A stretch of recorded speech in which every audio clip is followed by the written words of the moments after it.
The following program deals with a controversial subject. The theories expressed are not the only possible interpretation. Viewers are invited to make a judgment based on all available information. Tonight, liftoff. We have a liftoff. We investigate the most extraordinary event of the 20th century. It's one small step for man. Man landing on the moon. One giant leap for mankind. But believe it or not, some people say it never happened. This whole thing was a fake. Decide for yourself as we explore the evidence. The Eagle has landed. Analyze official government photos. What a ride, what a ride. Examine the films. The flag flaps on the moon where there's no atmosphere. And hear the testimony of one former astronaut who's not afraid to speak his mind. NASA could have covered it up.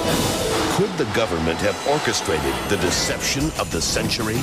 NASA could have pulled off the greatest hoax of all time. You be the judge. On Conspiracy Theory, did we land on the moon?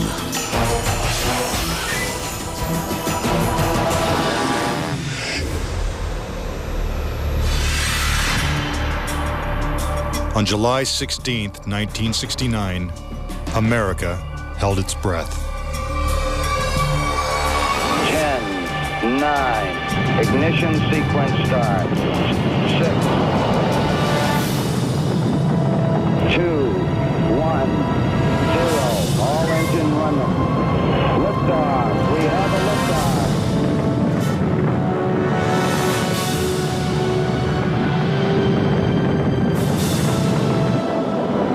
Apollo 11 blasted into space, beginning its 250,000-mile journey to the moon. During their 8-day voyage, the Apollo 11 astronauts saw spectacular views of the Earth, floated in a weightless environment, and supposedly went where no man had gone before. Guys looking good, down a half. Lights on, picking up some dust. 4 forward, drift into the right a little. Contact light. Okay, engine stop. We copy you down, Eagle. Houston, Tranquility Base here. The Eagle has landed. But did it? Did they really land on the moon? Most of us think so. Millions of people watched on television as the lunar lander touched down, and these unforgettable words were spoken.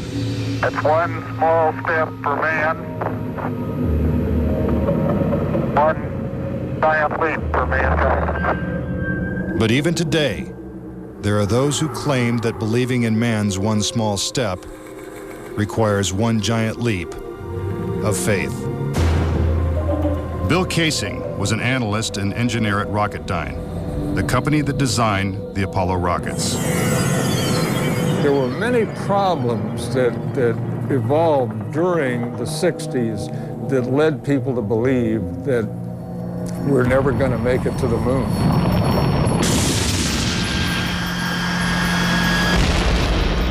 Three decades ago, when the world watched Apollo's lunar landings, Bill Casing was watching too. But what he saw on television, combined with his experiences at Rocketdyne, made him a skeptic. The whole thing then seemed phony to me. I think it was an intuitive feeling that what was being shown was not real. As he studied the footage more closely, he was shocked to find several inconsistencies. Casing observed that despite the clarity of deep space, the stars were missing from the black lunar sky. He saw the American flag waving, even though there is no air on the moon.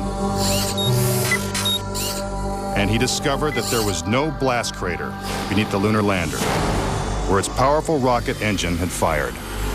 This evidence convinced Casing that we never sent a man to the moon. But NASA dismisses these charges. There are always going to be people who believe some outlandish theories, and the notion that we somehow were able to fake the lunar missions is pretty outlandish. As outlandish as it might seem, it has been estimated that as many as 20% of Americans believe we never went to the moon. But how could anyone think that one of the greatest moments in human history is a hoax? Is it really possible that NASA deceived the world? According to a former astronaut, it's entirely possible. Regarding the Apollo mission, I can't say 100% for sure whether these men walked on the moon. Brian O'Leary was a NASA astronaut in the 1960s and served as a science advisor during the Apollo moon missions. It's possible that NASA could have covered it up just in order to cut corners and to be the first to allegedly go to the moon. Was getting to the moon first so important that our government would consider faking it? To find the answer, we have to go back 40 years, to a time when America and the Soviets were locked in a struggle for world domination. People assumed that the nation that won the space race would win the Cold War. We defined that as being first to the moon. It was a time of more or less national hysteria. On October 4th, 1957, the Soviets terrified America when they sent Sputnik, the world's first satellite, into orbit. The New York Times had to publish an article explaining to Americans that it did not carry nuclear bombs that could be dropped on the city from that altitude. The American public's fear of nuclear annihilation intensified as Russia took the lead in the space race.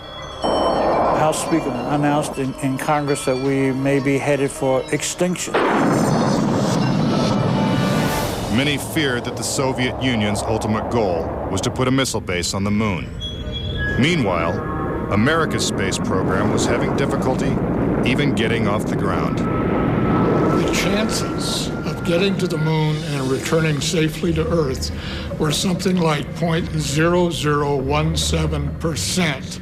In other words, virtually an impossibility. What actually happened in my mind is that during the 60s, they said, if you can't make it, fake it. But if the Apollo missions were fake, how was this monumental hoax accomplished? According to Casing, the launch of Apollo's Saturn V rocket was real. It just never sent astronauts to the moon. The astronauts were launched with the Saturn V.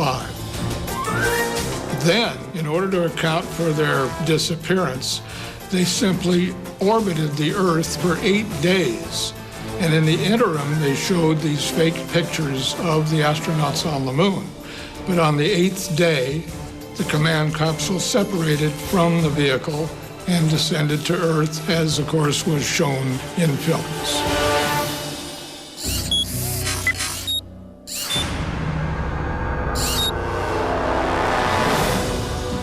This theory inspired the 1978 movie Capricorn 1, in which the government attempts to fool the world by faking a mission to Mars. We do not claim this planet in the name of America. We claim it in the name of all the people of the planet Earth. The Apollo footage is strikingly similar to the scenes in Capricorn 1. Producer Paul Lazarus suggests that the film's plotline could be more fact than fiction. I believe, had they wanted to, that NASA could indeed have pulled off the greatest hoax of all time, never sent anyone to the moon, and recreated it in a television studio. And I believe it could have been done at that time. The technology was in place. The footing is solid. The surface seems powdery. Surface is fine and powdery. I can pick it up loosely with my toe. What we put up on the screen was our own simulated version of whatever we could do within a $4 million aid budget. But with NASA's $40 billion budget, Casing believes they had the resources to pull off a hoax if they couldn't make it to the moon. The reason I believe that NASA and the government faked the moon landing was basically it was technically impossible to do it. And they simply had to come up with some sort of alternative that they felt the public would believe. Casing theorizes that the lunar landings were actually filmed in Nevada's high desert, at the top secret military base known as Area 51. Area 51 is one of the most heavily guarded facilities in the United States. If you went in and tried to get some information, you could be shot and killed without any warning. Russian spy satellite photos of Area 51 reveal not only a series of hangars that resemble movie sound stages, but also barren moon-like areas which coincidentally are covered with craters. Compare this photo of a lunar crater allegedly taken from the moon's orbit by Apollo 10 with this satellite photo of a crater at Area 51. Even astronauts acknowledge the similarity of the terrain. It has a stark beauty all its own. It's like much of the high desert of the United States. Could billions of people really have been fooled into thinking the Nevada desert was the moon? Casing believes it's possible, and maybe the real reason Area 51 is so heavily guarded. This is a very secret base, and with good reason, because undoubtedly the moon sets are still there. And if they are, no one's getting a look at them anytime soon. Up next. Tranquility Base here. If the lunar module landed with 10,000 pounds of thrust, why is there no blast crater? Plus, was this footprint really made on the moon? And later, 10 astronauts die under strange circumstances. How far could the conspiracy reach?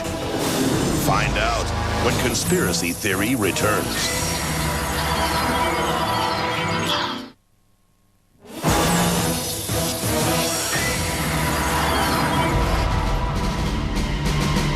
We've all been led to believe that on July 20th, 1969, the Lunar Excursion Module, also known as the LEM, carried American astronauts to the surface of the moon.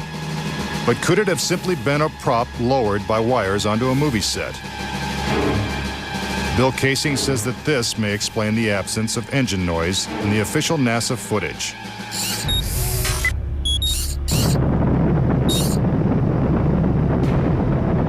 The noise level of a rocket engine is up into the 140, 150 decibel range. In other words, enormously loud. How would it be possible to hear astronauts' voices against the background of a running rocket engine? Picking up some dust. 30 feet, 2.5 down. Straight shadow. 4 forward, drift into the right a little. Contact light.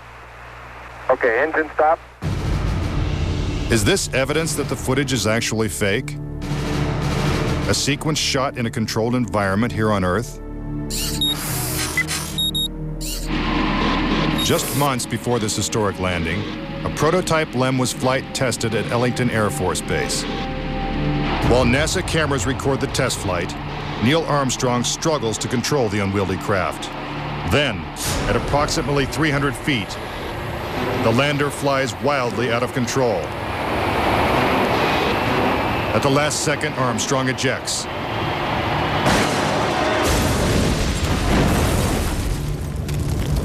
And floats to safety. If the lander was so unstable and difficult to fly in the controlled environment of Earth, then how could the LEM land 6 times flawlessly in the alien environment of the moon? The LEM had a single engine mounted dead center, and then they had little push jets, thruster jets, a couple of them up on top. This was supposed to control their attitude as they came down. Well, I'll tell you a secret. The instant you moved your tail in that cabin an inch, you would change the load pattern, it would begin to tilt, and it would start that thing spinning.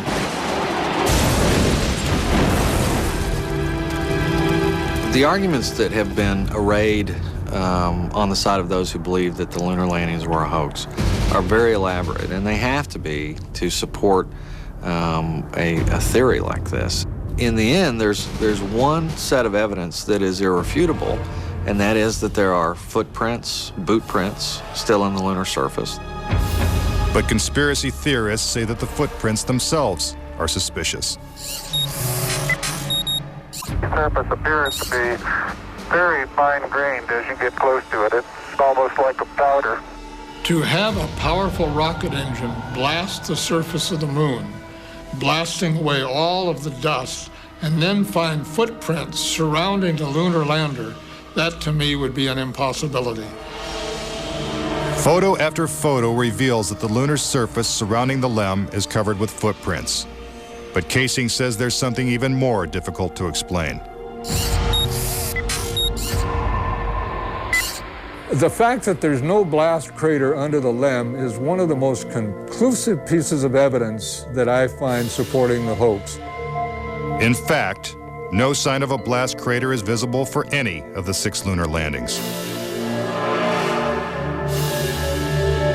But LEM specialist Paul FJELD says he can explain why the lunar module left no crater when landing on the moon. The amount of thrust that you need coming out of the bottom of the descent engine is about 1,500, 2,000 pounds of thrust. And all that does is just push dust away. There's no burning or anything like that. Yet NASA's own scientific illustrations clearly depict a blast crater. Then there's one other point. If they had truly landed on the moon, this dust would have then descended on the lunar lander, on the foot pads, and we find not a trace of dust on the foot pads. When I discovered that alone, I said, no way am I looking at a lunar lander that landed on the moon. Could it be that the LEM was just a prop on a giant lunar movie set? When Armstrong said, that's one small step for man and one giant leap for mankind, the footprint that he made could have easily been made in Area 51. Casing points out that the LEM's departure from the lunar surface is even more suspicious. In the footage of the ascent stage going up, what you don't see is an exhaust plume coming out of the rocket engine nozzle. What a ride, what a ride. But what do we see? We see the ascent stage suddenly pop up without any exhaust plume whatsoever, as though it were jerked up by a cable. Is this evidence of a conspiracy? Was the government capable of such a massive cover-up? To propose that this was all faked and a hoax, they have to say that every piece of evidence, that every physical, scientific test that one could offer to support the reality of the lunar landings, they have to say that all of those are fake. I would say that my conviction that Apollo was a fake was really not according to one specific piece of evidence, but it was cumulative. This whole thing was a fake. Coming up. We're getting a picture on the TV. If there's no air on the moon, why is this American flag waving? Plus, could these official NASA photos have been doctored? All of the photographs were faked. And later, is it possible for humans to have survived the deadly radiation in deep space? When Conspiracy Theory continues.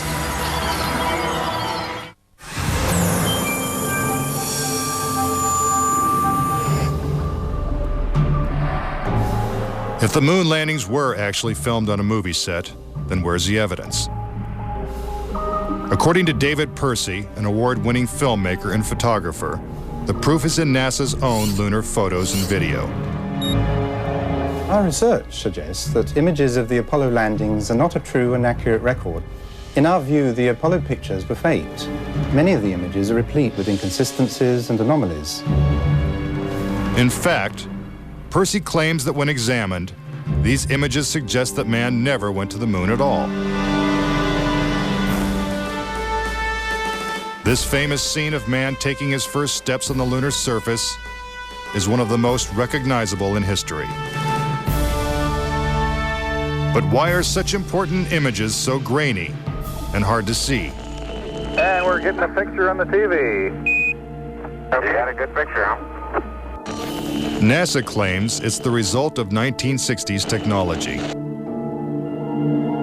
But if you go back and look at it, The Apollo 11 mission was some pretty awful video by today's standards. These were ghostly images. It just did not look very real at all. And that was a function of the transmitter at the time, the camera at the time that we had available to us to fly on Apollo 11. But investigative journalist Bart Sabrell believes that NASA intentionally made the images hard to see. NASA orchestrated the hoax in a very unique way through television. They had one picture which they completely controlled, black and white, grainy, that convinced everybody we were on the moon. We had no reason to doubt it. They had complete reins over the pictures, over the sound. I mean, sad to say, it was easier than people believe.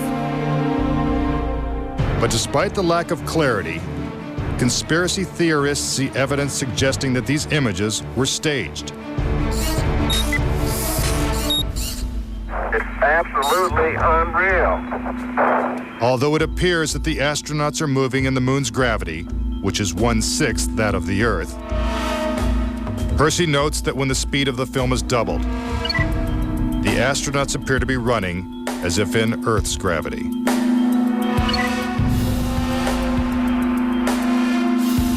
Also, when the footage of the lunar rover is doubled in speed, it looks as if it's driving here on Earth.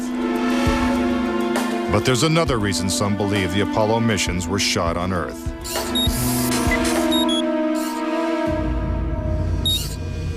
If there is no air or wind on the moon, why is this American flag waving?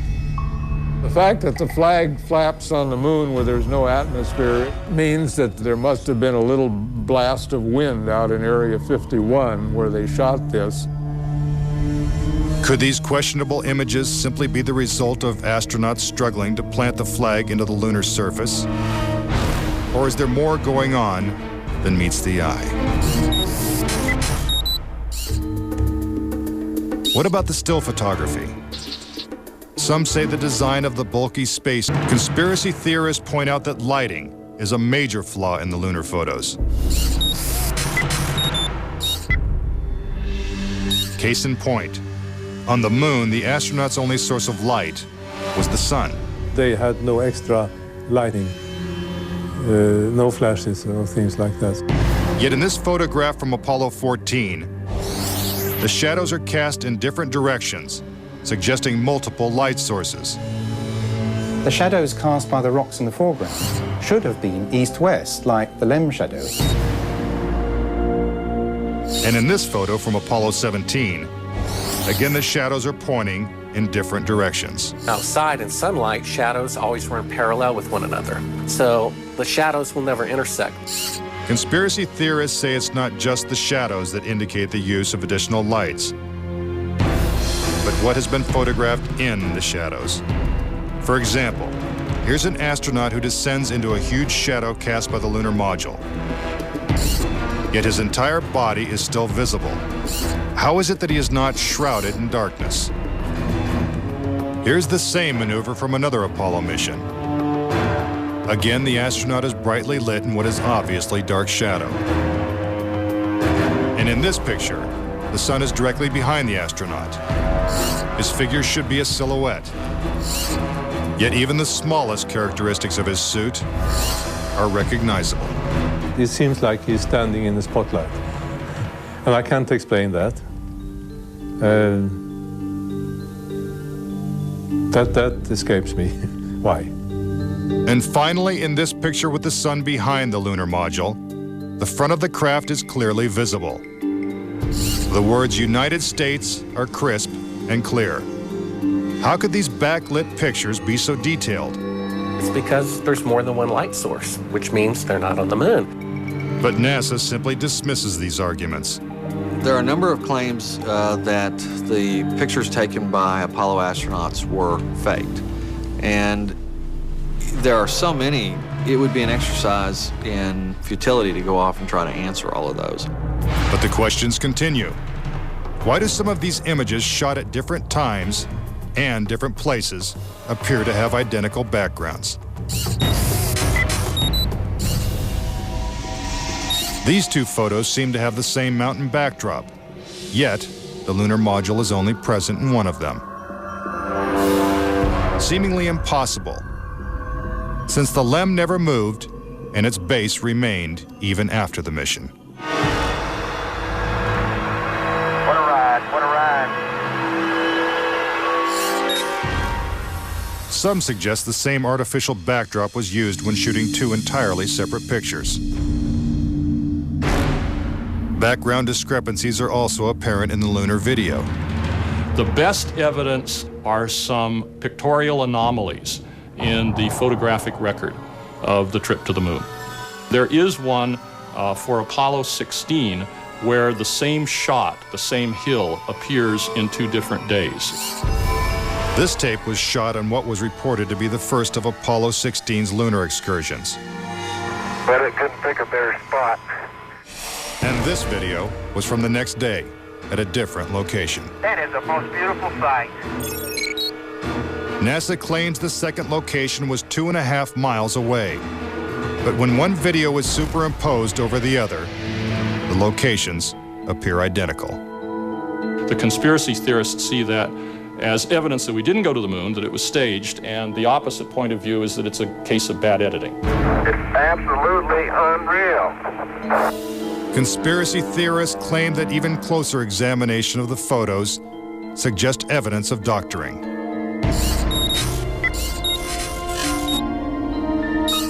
For reference, crosshairs were permanently etched into the lunar cameras, so they would have to appear on top of every image.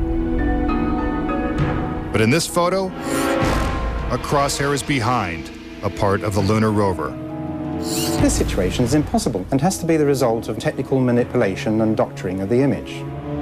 And in this photo from Apollo 11, the equipment in the foreground is covering the crosshair, not behind it. And in another from Apollo 12, the American flag is covering one crosshair, and the astronaut is covering the other.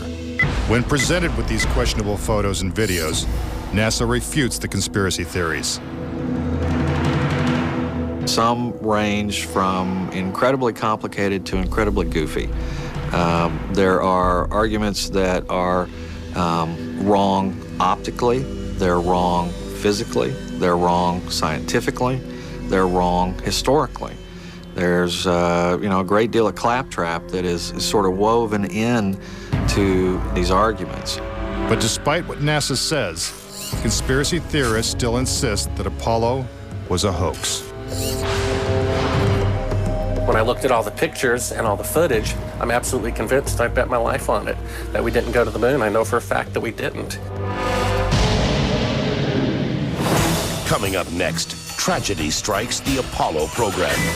The program could be stopped dead in its tracks.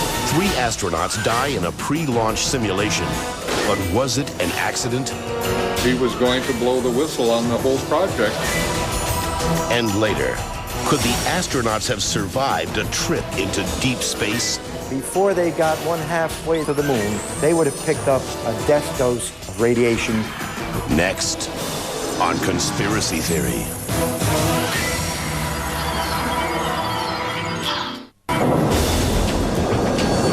If what conspiracy theorists say is true, how could NASA perpetrate such a widespread hoax without someone from the inside blowing the whistle?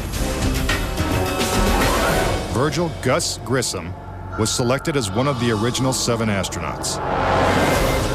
A family man and a veteran of several space flights, he was a national hero and was likely to be the first man to walk on the moon. But Grissom was also an outspoken critic of the space program and was quoted as saying, "Someone's going to get killed." Unfortunately, Grissom's worst fears were soon realized. On January 27, 1967, 2 years before the first moon landing, Grissom and his crew boarded the Apollo 1 capsule for a full-scale simulation. The problems began almost immediately. First, the capsule's communication systems failed. You copy? No, I didn't read you, Chuck, at all. I can't read you, Chuck. You want to try the phone? How do I get to learn? We can't talk between 3 buildings. I can't hear a thing you're saying. Suddenly, the capsule burst into flames with the astronauts sealed inside.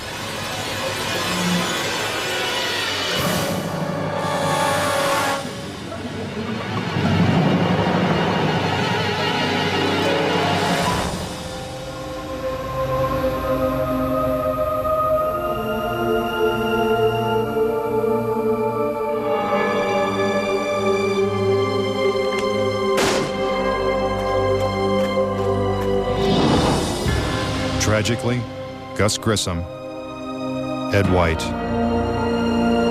and Roger Chaffee lost their lives before ever leaving the launch pad.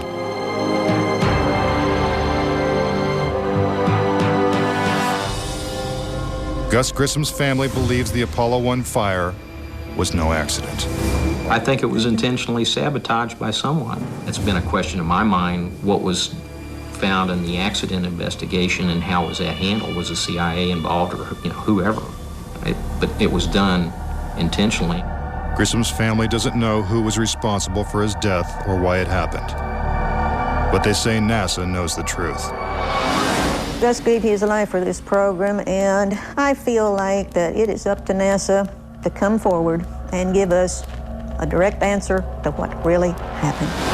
Were Gus Grissom and the Apollo 1 astronauts victims of a tragic accident? Or were they intentionally silenced because they knew too much? We may never know. The cause of the fire is still a mystery, and the capsule remains locked away at a military base. But Grissom wasn't the only Apollo critic to meet with a suspicious and untimely death. Thomas Ronald Barron was a safety inspector during Apollo 1's construction. After the fire, Barron testified before Congress that the Apollo program was in such disarray that the United States would never make it to the moon. He claimed his opinions made him a target. Has there been any pressure on you by NASA? Nothing. We were, my wife and I were somewhat harassed at home when this first thing broke some time back, but it's gone away now. As part of his testimony, Barron submitted a 500-page report detailing his findings. It was a real fear that the program could be stopped dead in its tracks. Then exactly 1 week after he testified, Barron's car was struck by a train. Barron, his wife, and stepdaughter were killed instantly. I believe that Thomas Ronald Barron was murdered because he had the truth to tell about the Apollo project. Barron's report mysteriously disappeared, and to this day, it has never been found. But the Apollo program continued, and so did the string of untimely deaths. Between 1964 and 1967, a total of 10 astronauts lost their lives in freak accidents. These deaths accounted for an astonishing 15% of NASA's astronaut corps.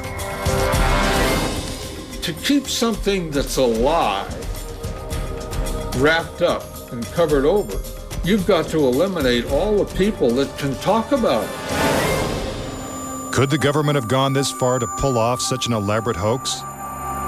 NASA says it's impossible. There were probably 250,000 people who were directly involved in the Apollo program, and another 500,000 people beyond that. 750,000 people can't keep a secret like that. That's just not going to happen. But Bart Sabrell insists that most NASA employees knew nothing of the deception. Very few people at NASA knew. The thing is so departmentalized. You got the person building the bolts in Houston, or doing this in Seattle, or doing this in Florida. No one knows the full picture. So, you had no one seeing the full picture of anything except a handful of people. If the conspiracy theorists are right, and only a few people knew the whole story, then the truth may remain buried forever. When we return, could the astronauts have survived the deadly radiation of space?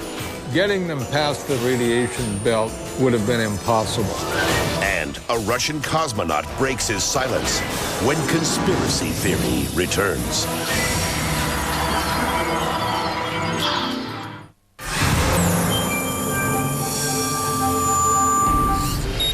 suspicious deaths, evidence of doctored photos, and flags waving in the airless vacuum of space are not the only reasons to doubt that we ever went to the moon. Some say the astronauts could never even have survived the trip. The reason why they couldn't go to the moon is because of a phenomenon that few people know about called the Van Allen radiation belts. 500 miles above the Earth, these bands of intense radiation surround our planet and are thousands of miles thick.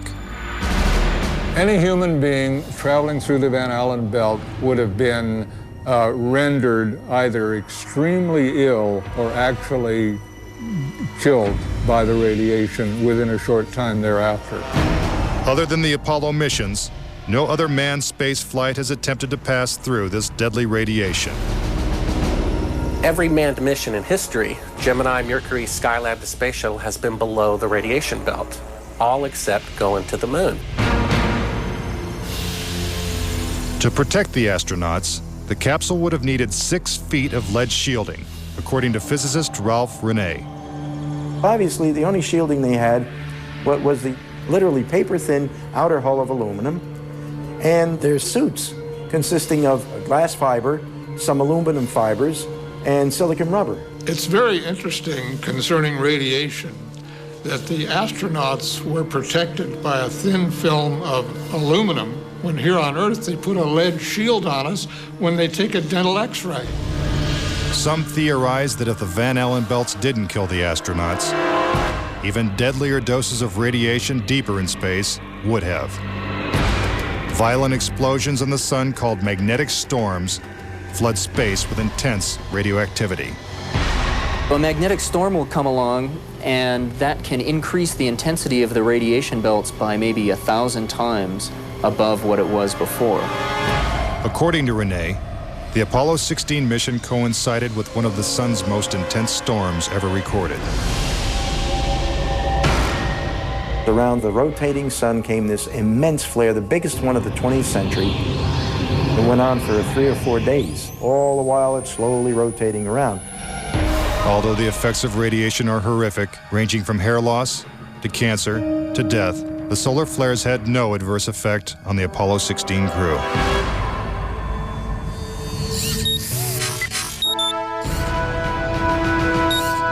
NASA had another problem, and one is that the moon's surface is totally inhospitable to man. If you do it in the dark, and that includes any part of the shadow of the spacecraft itself, the temperatures go down to 250 degrees below zero. In the sun, the temperatures go up to 250 degrees above zero.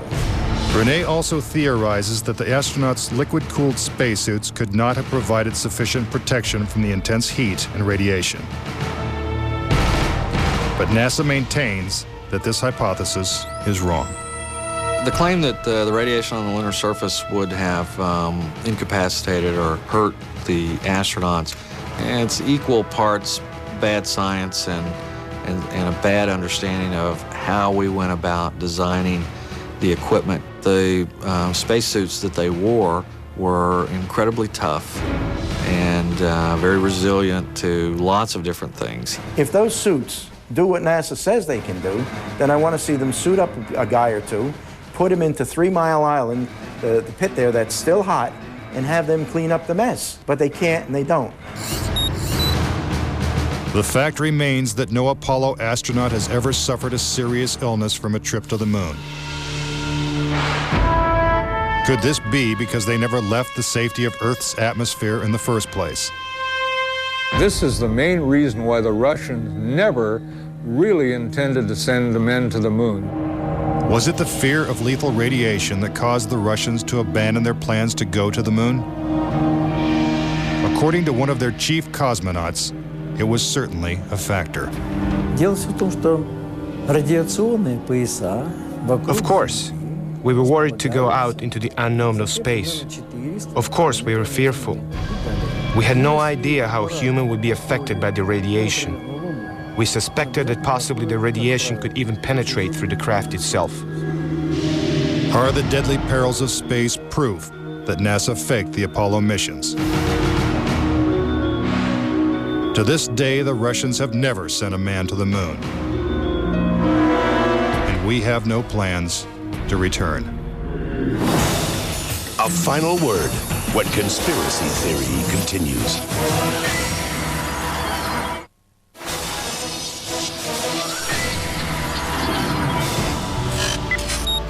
Now, various theories and explanations. Do you believe it's possible for our government to perpetrate such an incredible hoax? Is it conceivable that with its $40 billion price tag, the Apollo program was nothing more than the most expensive movie ever made?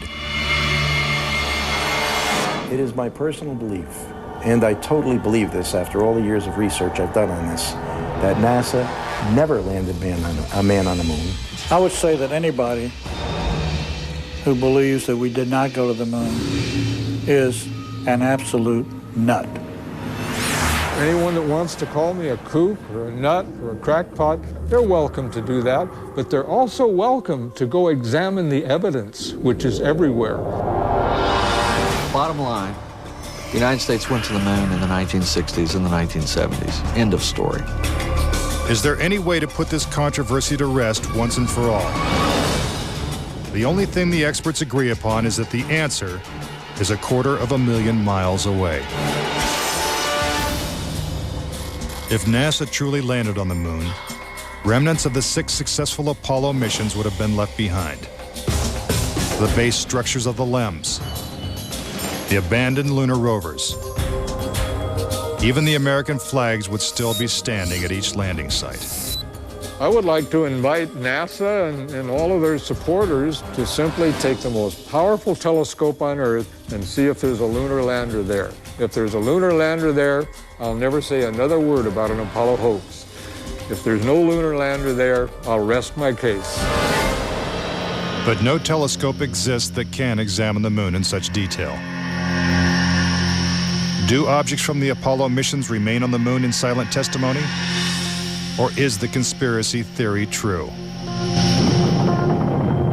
In 2 years, Japan will send an orbiter to take close-up photos of the moon's surface. What will they find?